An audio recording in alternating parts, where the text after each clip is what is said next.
We're so bright. I know. This is really nice. Oh, look, you can see the shirts Mm-hmm. here. Swag. Swags. Swag.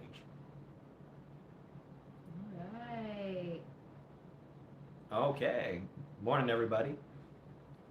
We're obviously in a different place this week, so if you cannot hear us well, please let us know. Hey, Peggy! Good evening, Peggy. Our computer tells us that we are the only people here, so the fact that somebody else is here is really nice. Yeah. So, all right, yeah, let's go ahead and get started so we can talk about everything. Ready? Welcome to Books We Never Read. Except for those we have. I'm Jason. I'm Nicole. And I always pick scissors every week and win every week. Anyway, today is our middle episode of the Flanders Panel. But before we get to that, we have swag. Yeah. Peggy's been noticing. Yeah. Look how cool this is. So these are provided by Jennifer Faith Creative. Mm-hmm. Books we never read, except for those we have. Yep.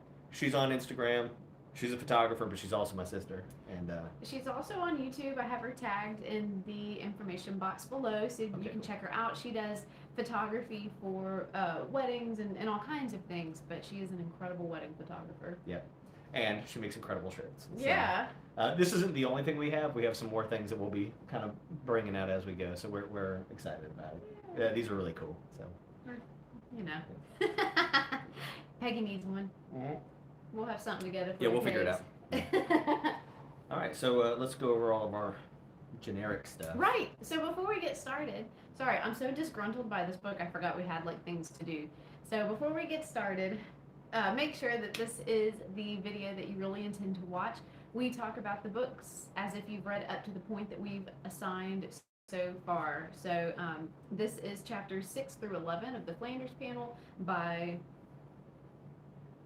Arturo Perez Reverte. I get the three names, but I have them on my. No, it's not right. Senor Reverte. Sir. Sir. What have you Can done? we have a word, sir? Sir. Is that Hamilton? I think that's Oh, Hamilton. yes. But yeah, so please, if you're watching us live, engage with us in the live chat. And if you're watching this later, please engage with us in the comments. We do love revisiting all of our books, and we would probably still love revisiting a book that we did not enjoy reading, which seems to be the case here.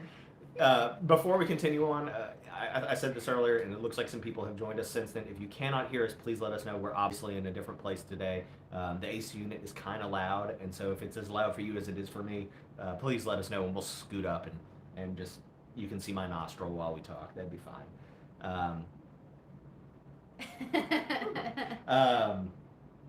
On top of that, I wanted to say, what was I going to say?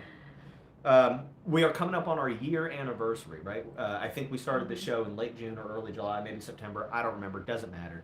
But we have a couple interesting things planned for our kind of 1 year anniversary. We want to revisit all the books that we read, maybe do like a tier list of things and do some games with that. So we hope that you guys will stick around for that. We also have not yet really picked what our next book is going to be.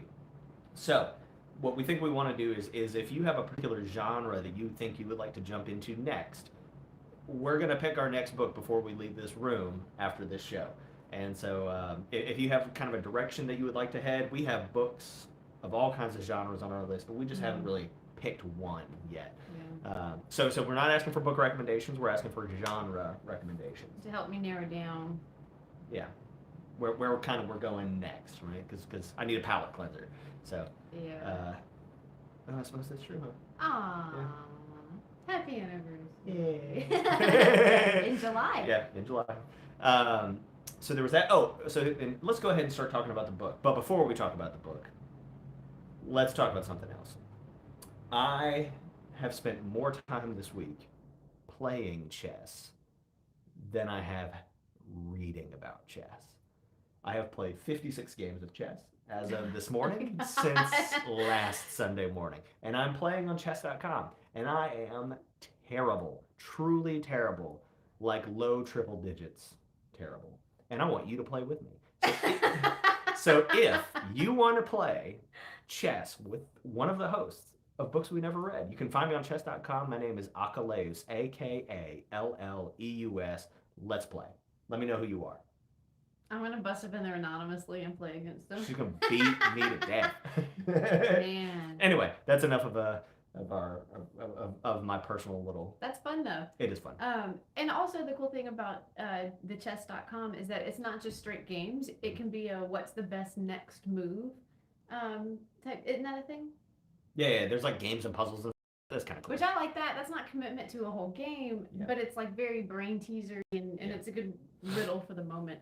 Peggy has recommended historical fiction as our next genre. Okay, if she's the only one who votes, then that's what we're doing. Yeah. So dilute the pool. That's not what you're feeling. Yeah. Okay, so this section of our reading, I'm trying to. Okay, here, just help us out. Yeah, Shelby also loves good historical fiction, so there's 2 votes All on right. that. All right. Heading that way. Okay. I see where we're going here. What did we learn about the family that owned the Flanders Panel in this section of the reading? I'm having trouble keeping this part of the reading separate from the last part of the reading. Okay, so what do we know overall about the people that owned? So there's Flanders the uncle, right? Who is allegedly wheelchair bound. I'm saying allegedly because I'm just not sure I'm buying it yet. He's the one who actually owns he's the one who has money, right? He likes Bach for all sorts of complicated reasons. He's selling the painting because he's trying to repay his niece and her husband who are taking care of him. His niece, turns out, is like a phenomenal chess player, which means that he is also, the uncle is probably also a decent chess player, right? And the niece's husband is a gambler. She's also blonde, which is kind of what we're looking for in the woman who is leaving chess clues. Oh. Or the woman that sent the research from Alvaro. Yeah, I suppose we don't know that's the chess person. Right. I think in this reading, when they found the message on their car, I think that they were told that it was maybe a blonde woman. Or like a blonde woman was spotted, but like when is one not? So I don't know. Okay. It could be her. And Peggy says Lola plays chess. Old man finds tricks in Bach. Yeah. So I definitely think that we are being currently set up to see this entire family as sort of our suspects. I don't see why. I just don't buy why. Yes, so the old man does love Paradox. Yeah. And their conversation, like with Munoz, makes me uncomfortable. Like, oh, the one about Paradox? The way that Munoz has to keep picking apart everything the old man says, and like this is the most that he's ever talked. Yeah. Like, is Munoz a bad guy? I don't think so. Because they picked me. Like, how would Munoz ever know that he was chosen? It could be. Now, It's a coincidence, right? I still am not enjoying this book, folks. I'm just not. I feel like the book I'm writing in my head, the endings that I hope will happen, I feel like will never happen, and that my book is better. So it is possible that they pick Munoz to help them interpret this thing, right? And Alvaro trips and falls or dies, whatever, different thing. But what if, like, it could be that Munoz is writing the game back to himself and then playing off of what he wrote just so like he can still be involved in this, right? Because this is like the most alive he has ever been. And so he, like, even though he didn't start whatever is going on, he is going to perpetuate it. Yeah. I do think it's interesting that in the way that Munoz reverse what do they call it? It's a space thing. Yeah. Retrograde analysis. There you go. The way that he does that with chess, Julia is doing that with the painting. Yeah. And I think that that's interesting. Yeah. I mean, it's not. Let me rephrase. The concept is interesting. The description is not. So can we talk about this for a second? Because like this is so I definitely I have become semi-famous on this show for picking the ends of books before they ever happen. I have no idea how this book is going to end because well, I just don't think it's going to do what you want it to do. So, but also because books know what you want it to do, and so they will pick a different ending, right? And Books know, the authors the know. authors know. Books Yeah. books know. Books know. Did I It's like- stutter? Like the stock market. Yeah. The So- market knows. I definitely think we're being pushed to look at different members of this family. I don't think we're necessarily being pushed to look at the old man, but I think he's supposed to be a suspect, you know, in some way. But like we get these weird 10-page long daydreams from Julia, where she like looks at the painting, she realizes everything about the painting, and then she realizes everything more about the painting, and she comes up with these colossal stories that you know, so like obviously the knight was walking around and he had to lead the queen to her wedding chamber even though they had just shared a glance, blah blah blah, whatever. We have absolutely no evidence that any of this nonsense that is going on in her head is true. None whatsoever. So I think I just think we should be hanging with that, right? Because there are big chunks of the book that you forget are just Julia making stuff up. I think there's something in her unfiltered cigarettes that's not tobacco. I'm not convinced Julia is well. And maybe, if this maybe ends up wacky. right, so I jokingly said this to Nicole last night, and I hope it is not true. But if we get to the end of the book, and Julia wakes up in front of this painting, from the first time that she fell asleep in front of this painting, I will do murder. I will go to jail. So yeah, so a couple of comments real quick related to what you said. Shelby says that she has started editing chapters as she reads them, which I love. Yeah. And then also Peggy says that she still thinks Julia is crazy and possibly drugged. Yeah.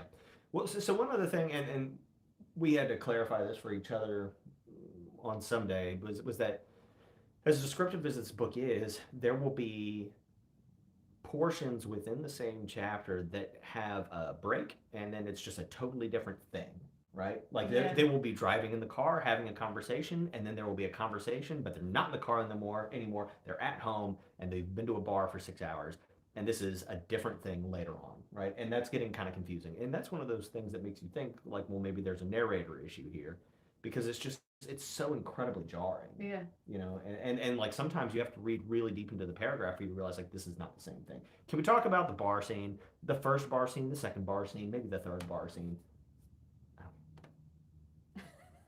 Just don't care. We gained nothing from all of those conversations. I know everything that Cesar wears. Yeah. Literally everything. With his blue cravat. Yeah. Here's the thing. So I like some fancy things, right? When this guy talks about like Bach, I think that's really interesting. Like I am interested by like the chess logic. I think that's cool. I'm more interested in the music logic because the games you can play in music and the things that you can hide and the things that are available to you are so cool. And you know, some of the you know masters from you know like the classical period are really interesting.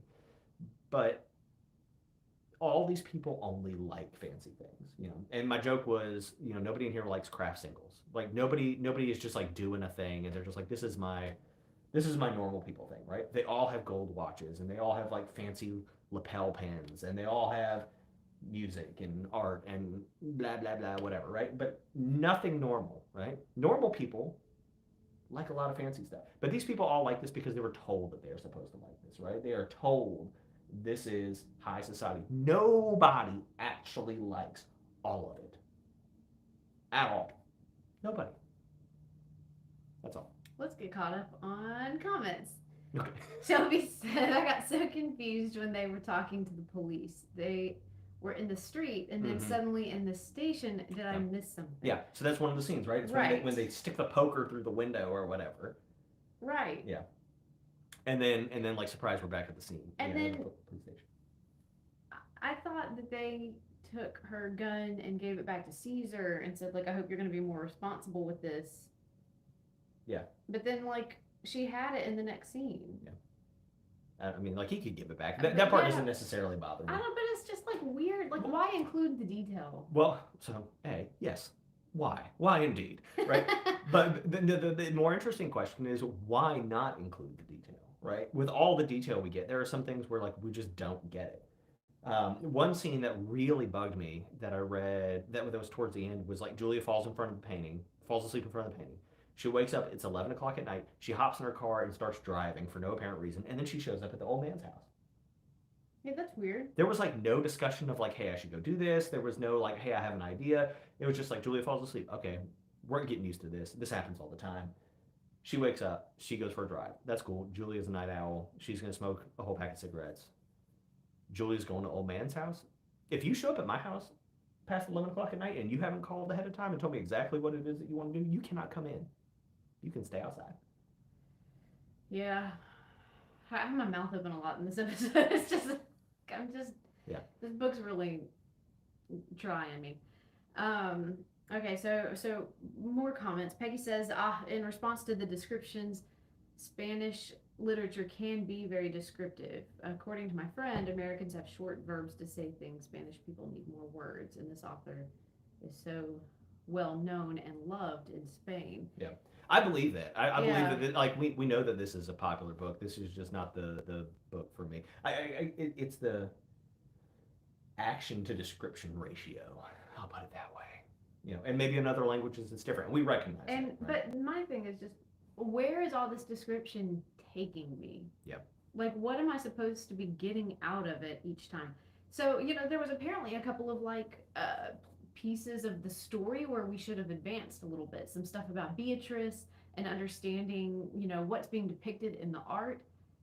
I can't tell you what I was supposed to learn. That was everyone's revelation. Yeah.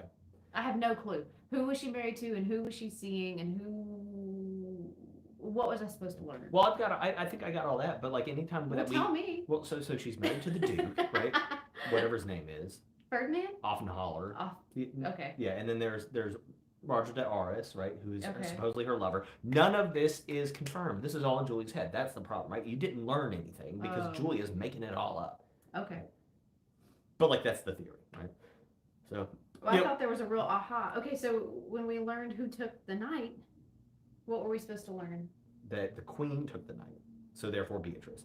And then Julia comes up with this colossal story about how the Duke of Burgundy wrote wrote Beatrice and said, hey, you're going to have to kill this guy because we need the Burgundy faction to be better than the French faction in this tiny court or whatever. And so she didn't want to, but she told the guy to do it because that is what her cousin or father or whoever was said. Nonsense. We have no evidence whatsoever that is true. So do y'all think that these storylines that Julie is coming up with are true? That's a good question. That's a good question. Because there has to be some reason for all of this. Mm-hmm. Yeah. Yeah, Julia's playing pretend. And I don't understand why. And maybe it's not like this in the Spanish version, but in the American version, it is easy to miss, I think, the fact that she's making this all up, right? The mystery, you can also tell whether or not a thing is true by where it shows up in a book. If it's before 50%, it ain't real, right? And so that was before 50%. It's not real. I think I had the other thing is and maybe this book is just not meant for people like me because I don't understand half of the references, right? Mm-hmm. Bonifaci or whatever his name is that works at the art gallery is sitting in front of a vermicelli or something, and I don't know what that is. I love a good vermicelli salad. Other than a salad and some olive oil. I don't know, some man. pimentos, a little bit of lemon. But there's so much stuff like that, right? Where just it mentions the brand, and I'm not a brand person. Yeah, I don't know. And so if you are involved in that world and if you know everything, maybe it's interesting to you. But, So let's talk about Minju a little bit. So we know from the first reading that she and Lola's husband know each other very well from a previous relationship. Yeah. And we know that Minju has now been fired from this job, right?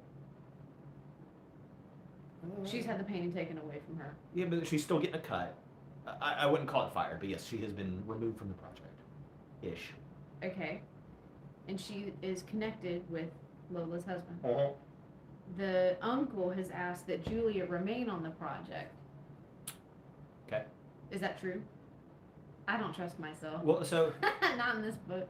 it's the painting is still in Minchu's gallery's possession and will remain so. Bonifaci or whatever his name is he's an auctioneer. Montegrifo. There you go. Yeah, he is a. Sorry, that was really off. Montegrifo is an auctioneer, and so it's going to remain in their possession, and then he is going to auction it. Basically, what he did was he prevented Menchu from being able to like go find another auctioneer that would give them a better price. Okay. That's what he did. Okay. So, but I feel like I really remember him saying in this conversation with Minshew that they want Julia to remain on the project. Yeah, that's probably true. He likes Julia. And then at the end of this second reading, so at the end of chapter 11, the painting is gone from Julia's room, isn't it? Yeah, it's gone. It's been stolen, It's been and Minshew's been murdered. Yep. And we're not going to discuss the manner of her murder because, Senor Reverte, you didn't need to do that. Unnecessary. I would like to make one comment about it, though. We are currently being led to believe that our antagonist is a woman. And I'm not saying that that's not true because it could be two people. However, that particular act, that's a man. A man did that. So I could have gone my whole life without that. I am no stranger to like violent description, Yeah. and I don't need it here. Right, yeah, like we read to escape reality. Yeah. That sort of thing usually I can, handle clinically and continue on. And when I read it in literature out of nowhere, it bothers me. So Yeah, that was really unexpected. But so anyway, that leads me to believe it is a man. And you bring up a good point that like, well, the woman's husband does know Minshew. Mm-hmm. The question is, who knew Minshew was at Her house, Julie's house. And I guess somebody didn't have to know that, right? They could have just broke in trying to get the painting. And then we're like, ooh, I get to do this too. Yeah.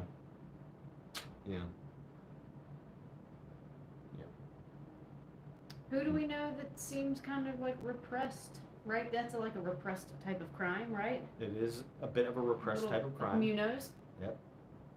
Not saying he's repressed. Well, but he's just not. There's a couple other things. We don't necessarily know that the person who took the painting and the person who killed Minshew are the same person, right? We don't necessarily know that. Right. We don't necessarily know. We know what killed Minshew, and that was the scarf. We don't necessarily know that the other item is related, right? I'm just saying.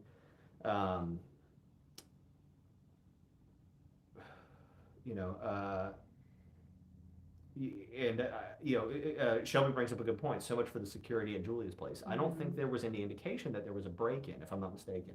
Mm-hmm.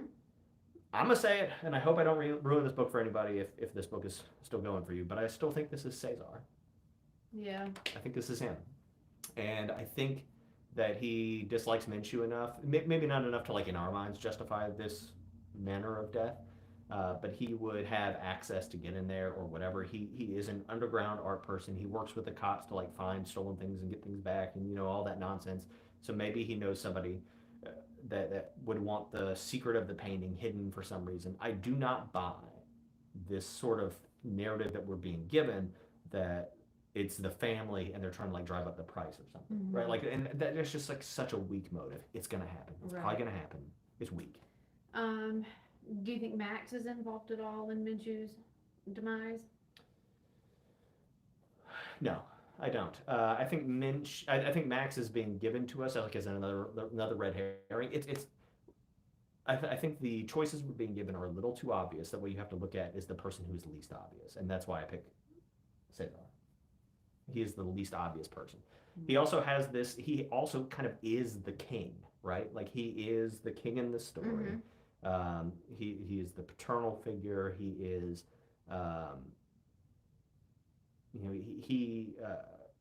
because of his sexual orientation, like there could be like some sort of like weird like repression thing going on there because this book was written in the 90s and like you couldn't necessarily be out and open about that. I don't know about in Spain, but like they've been very hush hush about it sort of throughout the book. So I don't know. He also knows Alvaro, right? Like he is the perfect suspect. He is the perfect suspect that we are not being pushed to look at. He knows and disliked Alvaro. Mm-hmm. He knows and dislikes Minshew. Yep. And what about this too? whenever they find like the explosive sealant or whatever in the tire. Stuff, yeah. And what happened right before they discover that? He goes off to visit with someone for a little while and leaves Julia alone, right? That's when she runs into Max. Why could it not be that Cesar was the one who did it? Why could it not be that Cesar didn't go into the shop and say, like, I'm going to give you $1 trillion. I'm going to come in here later and ask if you saw anybody, and you're going to say no, right? Why not? Get caught up on some comments. Let's see. Peggy said that she didn't like the choppy nature of the book last week, and it still seems to be the case. Getting a good nap. Book could have ended after they said she had him killed. Who cares about Alvaro? Julie's just playing pretend. This is like, we've kind of solved the picture, so let's just be done with it. And Peggy says, I don't know, Jason, a man would have broken the bottle first about Minchie's situation. Shelby says, so much for great security at Julia's building, which it's got to be someone who knew how to get in. Peggy says, Shelby, I thought of that. It's the skylight. It's the window in the ceiling. So I also keep thinking about that, right? Like with all this description, how much of this description is just there because there are thousands of like Chekhov's guns where like if we went back and read this again, we'd be like, man, there it is, there it is, there it is, there it is. Right, but it's so much. I mean, there's just nothing for us to filter. I'm not convinced that's the case, but it could be. Yeah. Very interesting. Someone did like a Mission Impossible, like to get down to the painting. Anyways, let's see. Shelby says, but Minchie was upstairs, so why go out of your way? I think someone that was at the bar saw her get sloppy. So it's like an unrelated crime. That could be the case.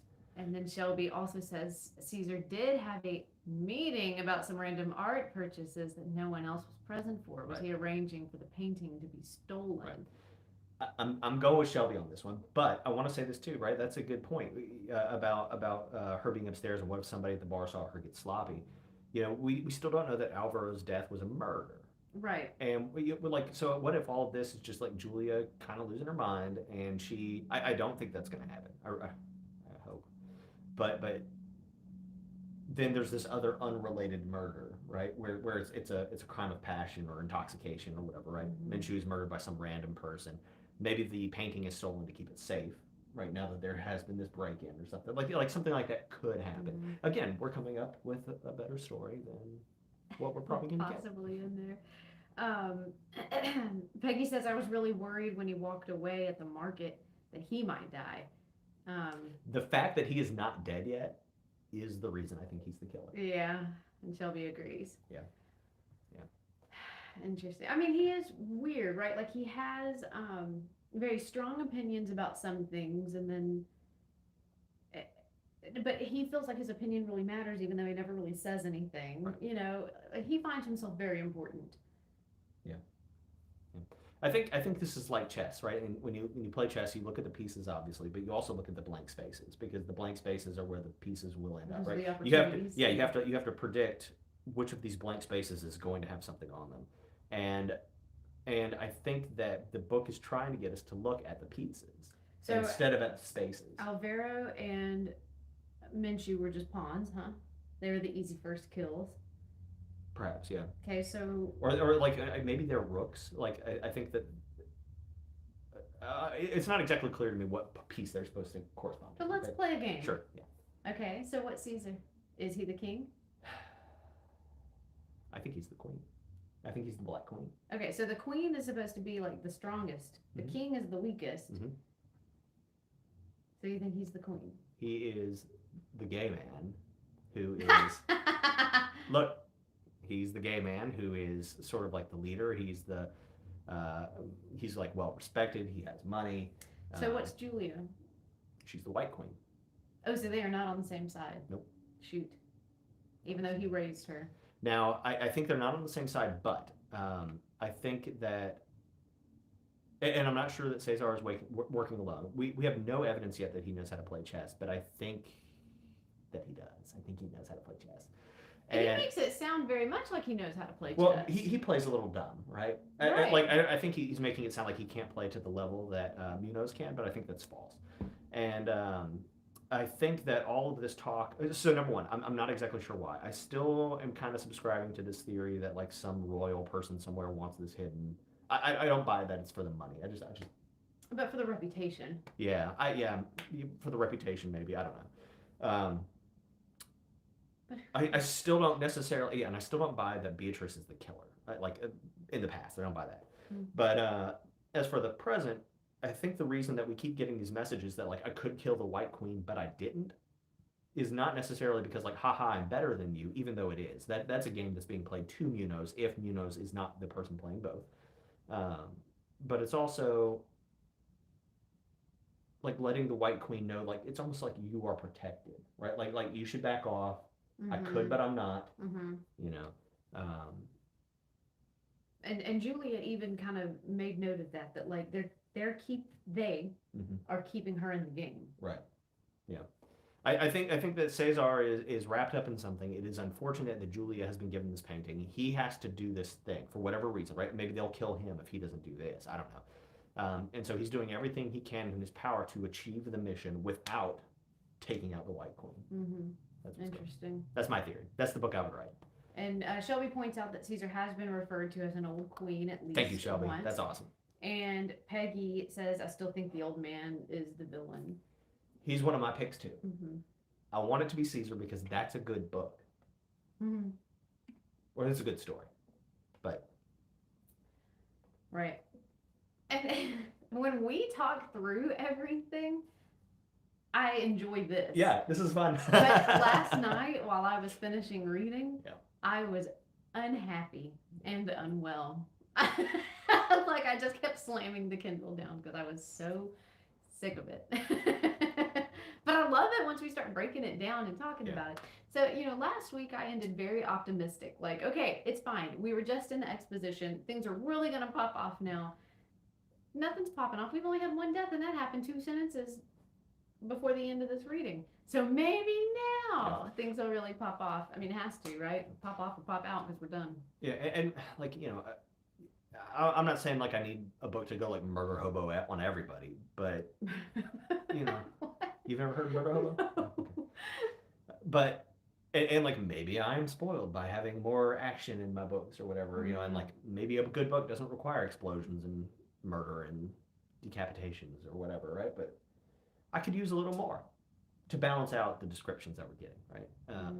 And like as a technical work, I think this is actually really good technically for the description and all that sort of stuff. If the guy was trying to hit his word count, he did it. Congratulations. Right. I do not think it's technically good because there are too many instances where you're pulled out of your reading trying to figure out what the setting is. Like, wait, did we leave her apartment at 2 a.m.